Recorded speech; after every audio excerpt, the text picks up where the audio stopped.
Hi மக்களே, வணக்கம். இன்றைக்கி நாங்கள் வெளில போன இடம் கோழிக்கோடன் ரெஸ்டாரண்ட். ஜெட்டாவில் உள்ள ஒரு கேரளா ரெஸ்டாரண்ட். அது என் ஹஸ்பண்ட் ஒரு நாள் போய் பார்த்துட்டு நல்லா இருக்குன்னு சொல்லி சொன்னார். அவர் போனது லஞ்சு, நாங்கள் டின்னருக்கு போனோம். இப்போ ரைட் சைடில் காமிக்கிறோம்ல, இதுவும் அந்த ரெஸ்டாரண்ட் தான். இங்கே டீ, காஃபி, ஸ்நாக்ஸ்லாம் இருக்கும்.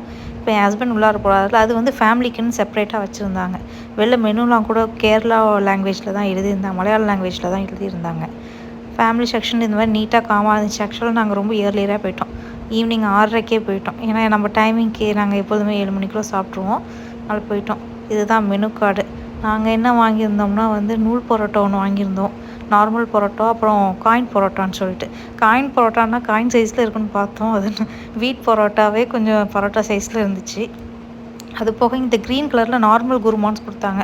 நம்ம ஊர்லலாம் எப்படி சால்னா கொடுப்பாங்க அந்த மாதிரி இது சிக்கன், கோழிக்கோடனே வறுத்தரைச்ச சிக்கன் கறின்னு சொன்னாங்க. இது நல்லா ஃப்ளேவர்ஃபுல்லாக இருந்துச்சு.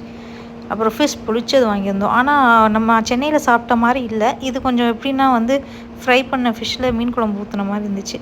அது ஒரு டிஃப்ரெண்ட் டேஸ்ட்டில் இருந்துச்சு. தென் இந்த சிக்கன் குழம்பையும் அவங்க கொடுத்த சால்னாவையும் சேர்த்து வச்சு சாப்பிடும்போது நல்லா இருந்துச்சு. ஓவராலாக டேஸ்ட் மோசம்னு சொல்ல முடியாது, நல்லா இருந்துச்சு. அண்ட் ஃபிஷ் பொரிச்சது எப்படின்னா சென்னையில் சாப்பிட்டது வேறு டேஸ்ட்டில் இருந்துச்சு, இங்கே சாப்பிட்டது வேறு டேஸ்ட்டில் இருந்துச்சு. அதான் நான் சொன்னேன், ஃபிஷ்ஷை நல்லா வறுத்துட்டு அதில் ஏதோ மீன் குழம்பை ஊற்றி வச்சுருந்த மாதிரி இருந்துச்சு. ஆனால் நான் சென்னையில் சாப்பிட்டதெல்லாம் தவாலெலாம் ஃப்ரை பண்ணியிருப்பாங்க.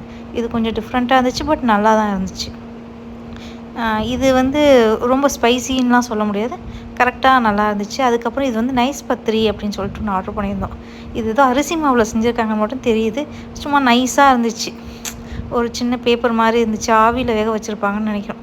அதை இந்த ஃபிஷ் கூட சேர்த்து சாப்பிடும்போது சூப்பராக இருந்துச்சு. இது ஒன்று புதுசாக ட்ரை பண்ணோம். நைஸ் பத்திரினா என்னென்னு எனக்கு ஐடியாவில் ஃபஸ்ட் டைமாக சாப்பிட்றேன்.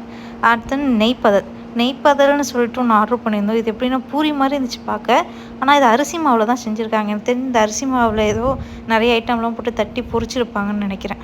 ஸோ அந்த மாதிரி இருந்துச்சு. ஃபைனலாக லெமன் ஜூஸும் வாட்டர்மெலன் ஜூஸும் குடிச்சிட்டு முடிச்சாச்சு. தேங்க்ஸ் ஃபார் வாட்சிங்.